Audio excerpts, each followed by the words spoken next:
Okay. Good evening. Thank you for being here. I apologize that the website was not updated. Today we're up to Roman numeral 6, which is blessings. And I think this is there's a lot to say about blessings. Let's try to define our term. Blessings, it's a bit of a tautology. Blessing is a liturgical unit, a little piece of liturgy that opens with Baruch, okay, which means blessed. We describe God as blessed, the basic structure of a blessing, this building block of our liturgy, Baruch atah, blessed are you. We address God in the second person singular in a very intimate, direct way.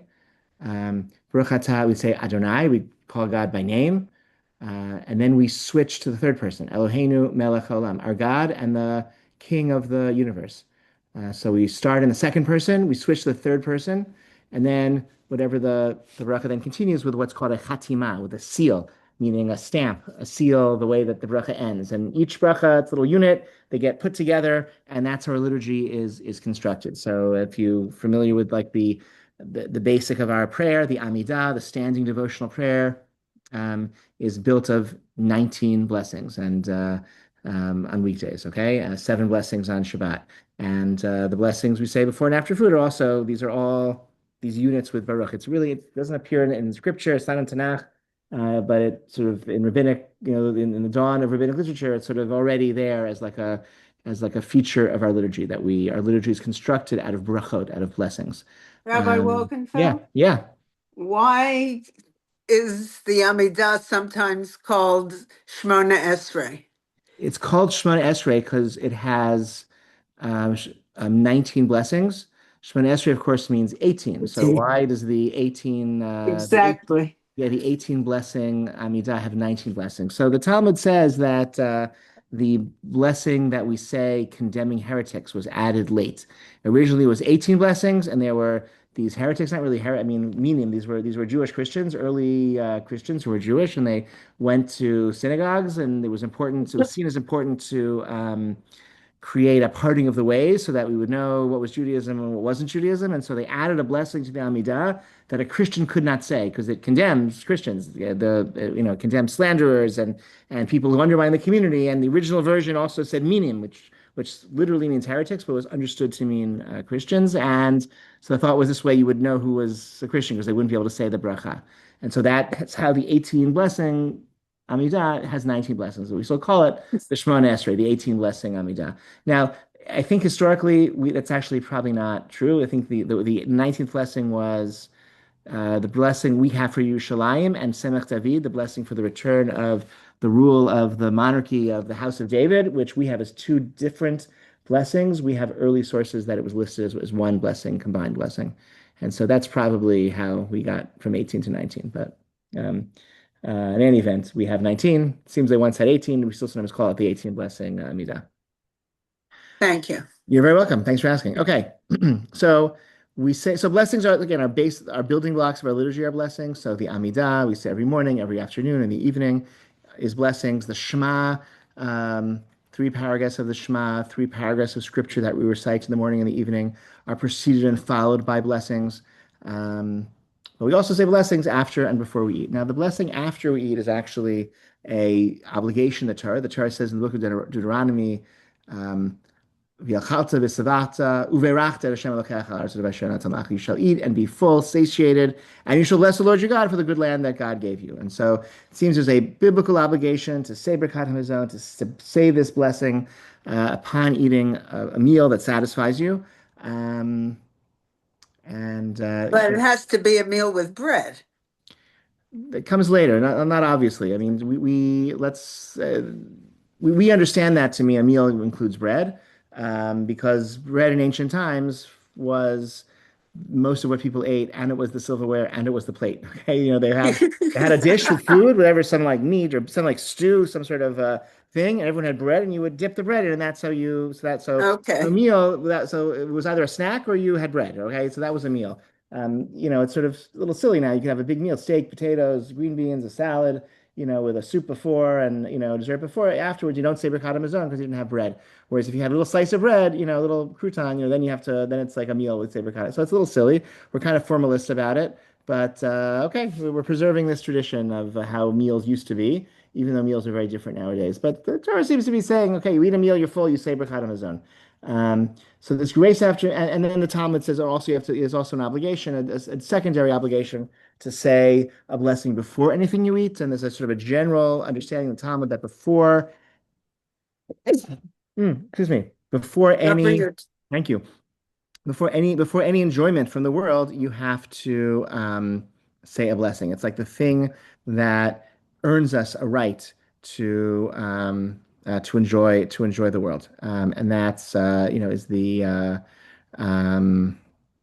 is that we say a blessing. Um, um, um, I want to say. Okay, so let's take a look. And if we were in person, I wish you were in person. I would just show that we just, like, we pull out a little, we look at the words together, but instead we're going to look at, I'm going to show you, here's a link to a digital Siddur. So I'll share it in the chat. Okay. And maybe I'll share my screen. So that'd be easy. That'd be helpful. Um,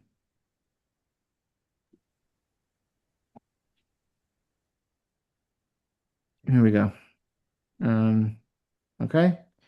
Here's a Siddur. Okay. So, on Shabbat and Yom Tov, we proceed with Psalms, okay, Shir Ma'alot, Psalm 121. But if there's a grouping that eats together, there's a ritual called Zimun where one invites the others to say this blessing together. But the blessing begins in earnest right here. First, Baracha, okay?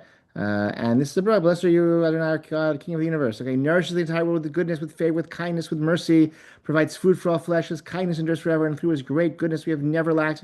We will not lack food forever and ever. For the sake of his great name, for he is almighty, who nourishes and maintains all, does good to all, and prepares nourishment for all his creatures which he has created. Baruch atah, blessed are you, Adonai, who feeds, nourishes everything. Okay, that's bracha number one. That's the first blessing of this Birkat Hamazon. It's really the blessing basically on food. Okay, like the basis of just being sustained. Second blessing, it's like it continues. Lodelecha, we thank you for the land. This is a blessing for the land of Israel, which is the basis for which the Jewish people feed ourselves or fed ourselves, and warrants its own blessing. We have a little addition here during holidays. Let's skip over that for now. Uh, okay, and Bial HaKol, and it concludes Baruch atah Hashem al haaretz v'al hamazon, for the land and for the food on the land. So you'll notice that each of these paragraphs ends with a chatima with a seal of Baruch atah Hashem. Okay, that's how you, right. So it's a bigger bracha, a bigger blessing made each with a paragraph length that ends with a Baruch at the end. Okay, that's I don't know, just like the format of the sort of the formal I don't know, like through the architecture of how these blessings, these complicated blessings are built. Okay, third blessing is a blessing about for Jerusalem. Okay, we're eating a meal. We're thinking about the temple that used to exist, how we used to eat from sacrificial foods in the temple, and we used to bring our foods to the temple and offer them. And we can't do that, and so we're praying for mercy for Jerusalem and for a return of the temple. If it's Shabbat or a holiday, here's where we add a paragraph for that Shabbat or holiday, and then B'nai Yerushalayim, and we conclude Baruch atah Hashem, B'nai Barachama Yerushalayim, Amen. Very nice, okay? It's a blessing for God who builds Jerusalem. We say Amen here at the end of this bracha, even though it's our own bracha. It's the only time we say Amen to our own bracha, because this is like the end. This was it. This was all of Birkat Hamazon, these first three blessings. And then later on, we added this fourth blessing, okay, which is the time of the Bar Kokhba rebellion. Bar Kokhba rebelled against the Romans in the second century, and it was a terrible, terrible destruction. And this the many, many thousands of Jewish fighters and civilians were killed in this Battle of Beitar, and it was many days until the dead were able to be brought for burial. And when they were, it was seen as a great act of divine mercy that we were able to bury our dead, and the bodies were preserved. We could bury them and bring them back to proper burial and love, and return them to their final resting place. And this blessing was added, this fourth blessing, on God's goodness. And God's goodness is we were able to bury our dead. It's a very interesting type of goodness, but it's a sign. Like even though we had this terrible, terrible defeat, we turn our. This is the secret of Jewish survival. Is this bracha? Like we turn our defeat into a source of additional devotion to God, rather than seeing our defeat as a reason to abandon our religion and the sign that God didn't care about us anymore. No, no, even in defeat, we see sign that God cares about us and we're going to care about God. And so we've ended up surviving long after the Romans, thanks to this bracha, this fourth blessing. Okay, it ends. God, never deprive us, and that's the end of the formal Birkat Hamazon. It continues for several more pages with added prayers and supplications and prayers for the host and concluding comments. But that's all extra stuff. You don't actually have to say it if you get to the first four brachot. Okay, so it's pretty long, pretty elaborate. This is the again the this is grace after meals. Said at and sharing. So I can see you. Said following again a full meal. And we say at any meal that contains bread, we say this blessing. Um, Questions, comments so far on this? Is this you've seen this before, all of you, I imagine. You've somewhat familiar? Yes, thank you. Yes. Okay. But I have a question. Great. Let's hear it. Good. A certain rabbi that I know says that you say the whole thing during the week, but on Shabbat you stop after your chasrenu because you're asking God to do things to bless you, to bless your host, to bless everybody that's listed there.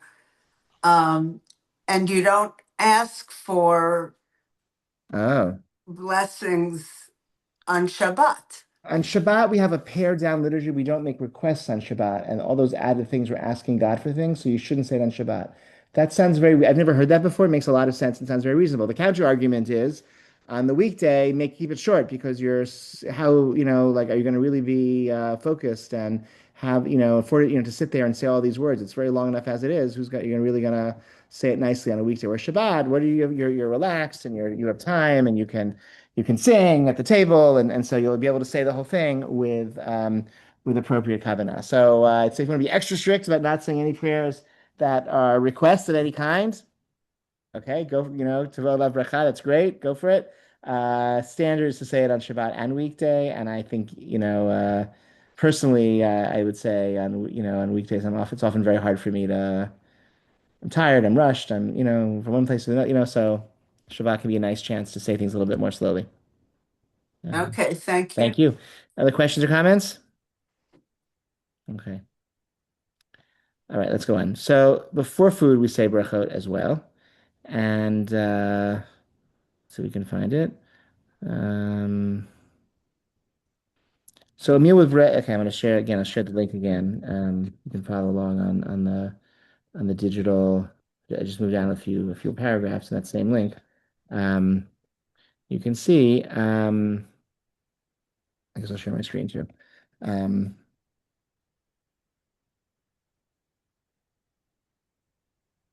Okay. So a meal with bread, we wash our hands ritually before a meal with bread. Um, we use a cup. The cup has handles. We pour twice in the right hand, twice in the left hand. Some people do three times in each hand.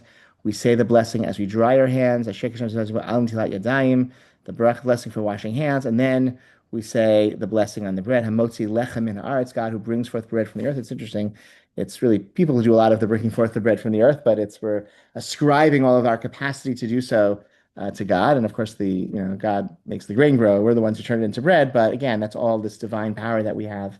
That was interesting that the way the blessing is phrased. You say a motzi lechem min haaretz on a meal with bread. That is the only bracha you have to say on that meal.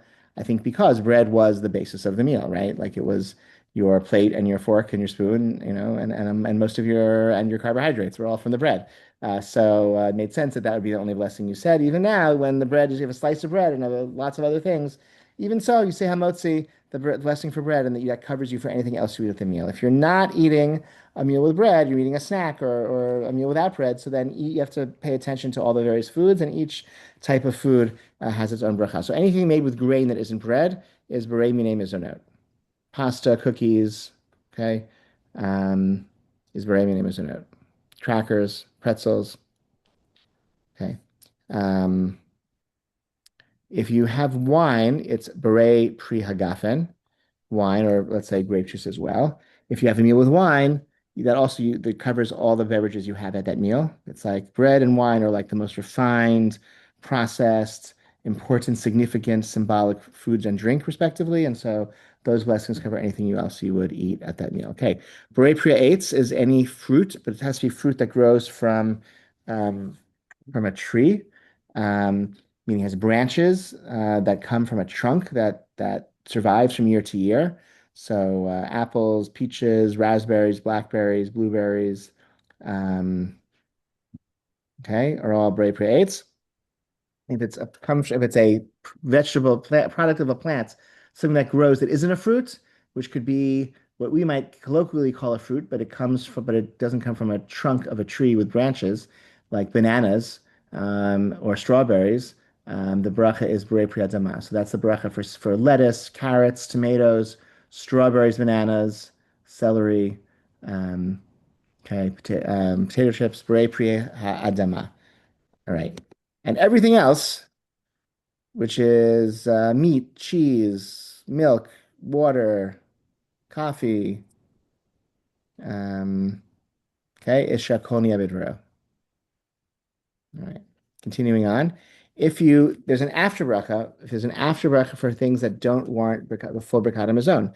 If the meal wasn't with bread, then you wouldn't say Hamotzi lechem min haaretz, and you also wouldn't um,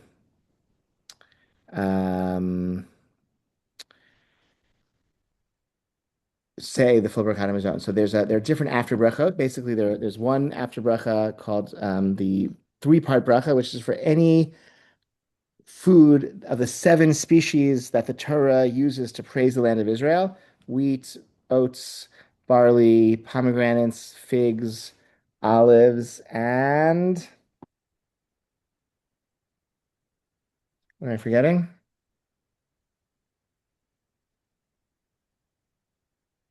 Dates. Dates. Okay. Any of the seven species the land of Israel is praised for gets this special blessing. So if it's from the grains, you say al michya. If it's from wine, you say al gefen. And if it's from the fruits, you say al ha'etz. But it's a one paragraph blessing, and here it is, okay, on the screen. Okay, and that is the after blessing for anything that doesn't warrant Birkat Hamazon. If it's one of the seven species the land of Israel is praised for. If it's not, if it's coffee, meat, okay, uh, then the after bracha is Borei Nefashot, um, this like short blessing. Nefashot Rabbi Cheshire Kol Mashrata, right? Many created many things and things less than them everything can find something less than it that it can eat and sustain itself. And blessed is God who lives forever. And that is the okay. That's the short bracha. So it's a lot of information. This is all, if you have a little bencher, a little pocket bencher, a little pocket booklet, which has all of these printed, you can put it in your pocket. You can stick it in your pocket booklet. You can carry it around with you. If you know what the blessing is, I'll show there are, um, if you don't know what blessing to say before or after a various food, um, here is a little handy dandy website. I'll put it in the chat. Okay, you can look up any food, and it'll tell you what the blessing is before and after. Okay, and that's again very avocado is a eights. Okay, before because it's grows from a tree, and afterwards is Borei Nefashot because it's not one of the seven species that the land of Israel is praised for. If you have a pineapple, you say Hadamah because it doesn't grow from trees. It grows from these weird pineapple things. Okay, there are no trunks. Okay, so it's Hadamah. And after you say Borei Nefashot because it's not one of the seven species that the land of Israel is praised for. Okay, there you are. Okay, et cetera, et cetera. And you can see again the link I shared. You can look all sorts of foods and drinks and beverages, and you can bookmark it on your phone and look up before you eat anything, and you're good to go. Questions, comments? There's a lot of information, but I'll say Will that link appear in the recording of this? that's a great question. I believe that if I post a link to the chat while while the session is being recorded. Um, Please do that before you sign off. yeah, oh, wait a second. Why is it? Yeah. Um, I believe it will. Yeah. But I can also email it to you. You know, you can also, if it's not, doesn't show up, you can just see here. You know, I'll just tell you right now. Okay. I Googled OU guide to blessings, and that was the first link. Okay. So Okay. that's how I found it. All right. They used to make these little pocket booklets, printed copies, which I don't think they print them anymore. And they assume everyone has the website, but it's yeah, it can put on it's yeah, it's a good resource. And yeah, and I would just say in time you know it becomes second nature that you before it goes something goes into your mouth you'll say a blessing. I'll tell a story. There's a movie that came out in the 90s. You know, maybe it was what's it called? It was called I think in English they called it Time of Favor. Yeah, it came out in 2000. Wow, here you go. Um, I'll share here. Yeah, it was a pretty good movie. I thought it was a good movie. Here, it's a little bit dated. Anyway, so it takes place amongst these religious Israelis and the actors that were not religious. And so and there's a scene where he goes to his rabbi's house and he eats a pickle and he says a bracha before he eats the pickle. Um, and they had to shoot that scene like 15 times to get the take right because to capture the degree of familiarity and casualness with which a religious Jew says a bracha before eating a pickle. You know, like it's we take it seriously, but it's also, you know, I mean, sadly, maybe, you know, the actor thought it should be a moment of incredible religious devotion and transcendence. Maybe it should be, but the actor just, you know, but he's like, no, that's not what it's supposed to. It's not what it looks like. Maybe it should, but it isn't, you know. So I'll just say when you first start this practice of saying blessings before and after you eat, it can be very awkward and hard and really and challenging, but it I think actually um, in time, you just learn what the blessing is for avocados and for mangoes and for star fruit and for pineapples and the things that you eat and things you don't eat regularly. You'll look it up when you need to. And I think it's I don't know. I think it's healthy. It's like good to be conscious about what you eat, to have a moment of intentionality before you eat, not just go through life grazing, you know, in your refrigerator, but like, you know, everything goes in your mouth is a benefit that you know our tradition teaches us. You don't have right to benefit from the world until you say a blessing. That's what gives you the right to get benefit from the world. And um, I think that's yeah, I don't know. I think that's a valuable religious consciousness. Okay. Questions or comments? We can go back to our. Yeah, Mhm. I'm full of them today. Good. That's great. That's good. Keeps Plant interesting. Yeah. plant-based meats like Impossible Oh, Burgers. good. Great question. Yeah. So you it's How do you yeah. know what plants they're in there? Yeah, so the answer is going to be shahako because anything that is processed to the degree that you no longer can like see the identity. It's no longer had, even if it's like all things that were hadama, it's mostly peas and soy and whatever it is.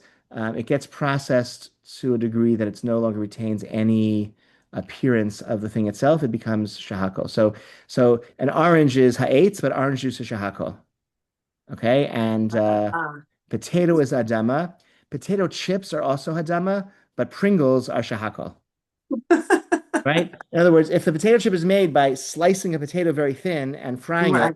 it's beret pri adama. But Pringles, they kind of mush the potato into a paste and it gets excreted from a machine in a Pringle Yep. shape. That's shahako.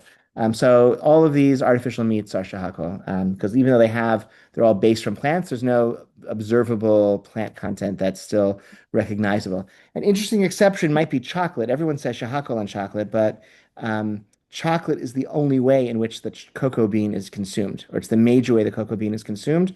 And so it probably should be ha'etz because this fruit isn't eaten any other way other than by being processed into chocolate. Um, right? The Talmud discusses olives. Like, do you say ha'etz on the olive and shahakal on the oil, or do you say ha'etz on the oil and shahakal on the fruit? Like, in other words, which is the major way, the main way it's eaten, consumed, that gets ha'etz, and the secondary way that it's consumed gets shahakal. So with olives, we ultimately conclude it's ha'etz on the olive itself and shahakal on the oil. Um, I know even though in our house we use like a bottle or two of olive oil a week and we eat olives much less frequently, Be that as it may, the Talmud concludes otherwise. And chocolate, based on that line of reasoning, should be ha'etz on the bar because that's the main way, maybe the only way that particular fruit is ever consumed. But I don't know anyone who, I think everyone says um, shahakol on chocolate, even though theoretically it should be ha'etz. The other interesting one is Twizzlers or licorice is the first ingredient is, you know what it is?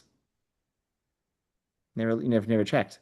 First ingredient is flour. Yes. So maybe it should Right. be mizonote. But I think people don't tend to say mizonote.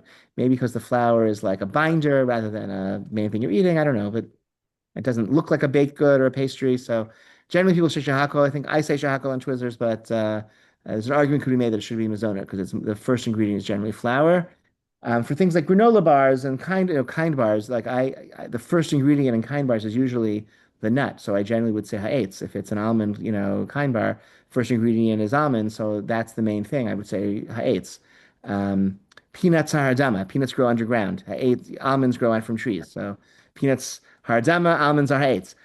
So if it's a peanut kind bar, I say adama. If it's a um, almond kind bar, I say ha'etz. Many other granola bars, the first ingredient would be the oats, and so it would be mizonot. It's like a kind of cookie, kind of pastry contraption.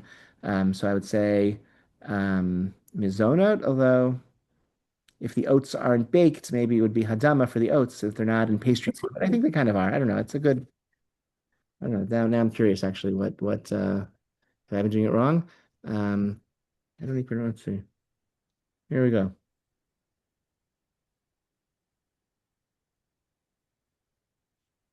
Yeah. Okay. So. It seems like it depends on the composition of the granola bar. I'm going to share a link again, and we can all look into this. And it's too long to read now, but there's a little thing here about the bracha granola bars. Okay, it depends on the composition of the granola bar. I think is the short answer. So it's worth learning. What else? Interesting. Sushi is an interesting question. What's the main part of sushi? Um, The rice, right? I don't know. Not the fish. I don't know. There's more rice than fish normally. So by volume, there's more rice than fish, but maybe the fish is what you really is more important, and the rice is just like a basis for the fish, and your intention is the fish, and the rice is just like secondary to the fish, and that's like a vehicle for transporting the fish from the tray to your mouth. So maybe it should be shahako. So one way to avoid it, you just take a little bite of each thing, separately. By its, if you have like a plate of food with all sorts of things, and you don't really, what's the main thing, what's secondary, and well, I'll take you know, have a salad Well, with that was actually olives. going to be like my next question, though. It's like you're talking about the composition of like granola bars and things like that. But what about like chocolate covered pretzels or chocolate covered Yeah, fruits and things like that? Like, yeah, and you have great, like all great those question, different great question. So bars it that are may, so, dipped. so maybe, yeah, that's a great. These are all great questions. So it may be subjective. Oh, and I'm sorry, I can hear you have a little bit. You're a little congested. I'm sorry. I wish you. Yeah, it's bad. Sorry. Okay, I'm sorry. Refuah, I hope you feel better soon. Okay. So it may depend on your intention. I think chocolate covered pretzels, I would probably say Mizonote because the pretzel, it's like the chocolate is a decoration for the pretzel. It's like an enhancement of the pretzel. So I would say Mizonote on chocolate covered pretzel. Um, and probably for chocolate covered strawberry. I'm eating a strawberry that's been enhanced with this chocolate. But if you're really not sure, it's a lot of chocolate and it's really good chocolate and you really love chocolate. So then what you could do I is do really love chocolate. you could just like have a little piece of chocolate by itself and say shahakol, and then you could have nibble a piece of strawberry by itself and have a dama, and then you've said each bracha, right? If you say only have to say a bracha once per, let's say I'm having, oranges and kiwis and mango and okay, all at the same sitting. I say ha'etz on an orange. I have in mind all the fruit I'm going to eat at this meal, and you don't have to Mhm. say a separate bracha for, that covers all the ha'etz brachas. So if you have a fruit salad, if you have a fruit salad with melon and pear and grapes, okay, it's a fruit. Everything is in equal quantities, and you're just going to eat this fruit salad. So Mhm. melon doesn't grow from trees. Melon grows from vines from the ground. Melon is hadama. Mhm. Your oranges and your pears and your apples in the fruit salad are ha'etz. So I would take a I would take one item from the fruit salad that is ha'etz, like an apple, say ha'etz and eat the apple. Have in mind everything else in this fruit salad that is ha'etz. Then I would take Mhm. a piece of melon and have in mind hadama, all for all the other things in the fruit salad that are hadama, like the cantaloupe and the honeydew and the strawberries and the banana. All of those are hadama. So I'll have that in mind when I say the hadama, all of them. And then I can eat the rest of the fruit salad and not have to worry if it's a mixture of things. So it's a little harder to do. We have a poke bowl, have a piece of, fish and say a shackle, Uh-huh. have some rice and say mizono, and then you're set, and have some soybeans and say edamame and say hadama, and then you're covered for all the everything else that's going to be in this poke salad. So that's probably how you might want to do it. I'd say with the sushi itself, the roll, it's a little harder. Um, it's a little harder to figure that out. I think it may And depend what is on seaweed? Now I'm just curious about seaweed that. is a gamete. It grows from the ground, or Okay. it grows from the sea. It grows from, it's a plant. Yeah, That makes sense. yeah, yeah. Yeah. Hmm. Um, what else? What else? So that's composition, complex things, multiple things in the same meal. So, you could also just, if you're having your like, poke bowl, your sushi, you just have some bread to start your meal, and then you're covered for every food you eat at that meal. That's also an easy way to resolve that issue. Um, um, if you have mizono, but you're like eat a lot of it, and you're like, oh, like now like there's certain types of mizono which are the quantity may turn it into the difference between bread and non-bread mizono is not entire cannot is could be based on how it's eaten. And this like sometimes like a bread dough could be made into a non-bread pastry product, and then it wouldn't say hamotzi on it, wouldn't wash on it. It's a classic. It was pizza, which is a bread dough, but it's turned into pizza and eaten as a snack food rather than as a meal, and so that would be mizoner. If you're eating pizza as a meal, you should wash on and say hamotzi. So some people, I don't know, pizza's always a meal, so I'm gonna wash samotzi. It's bread, just with cheese and sauce on top. I'll say, no, I eat pizza. I have a slice of pizza. It's like it's a big snack, it's a hearty snack, but I'm not like full afterwards, and that's not like a lunch for me, just a slice of pizza. Um, and other people, it depends on how they're eating the pizza. If they're having two slices, that's a meal. Or maybe some of my kids are don't eat, their appetites are smaller, and so they have one slice as a meal. And so then you should wash motzi and full birkat hamazon afterwards, for one slice even. I know somebody once saw a bumper sticker in Los Angeles that said, "I wash for one slice." Okay, that was that person either didn't have a big appetite, or they were very strict about treating pizza as bread. For many years, generally, I one slice of pizza I don't really consider a meal. It's not like I'll still be hungry afterwards, and so I will not. I will say Mizona for one slice. If I'm going to have two slices, then I'll wash and say motzi. Um, All right. Wow. Okay. Any other questions? Okay. I just say just try and practice and start doing this, and it will become it'll become second nature, it'll become easier. We'll just conclude with Asher Yatzar is the blessing upon using the toilet. And let's see, is it here? Um, um, it's gonna be here. It's gonna be the first page, the beginning of the Siddur. Here we go. Here we go. Okay, let me share the screen again.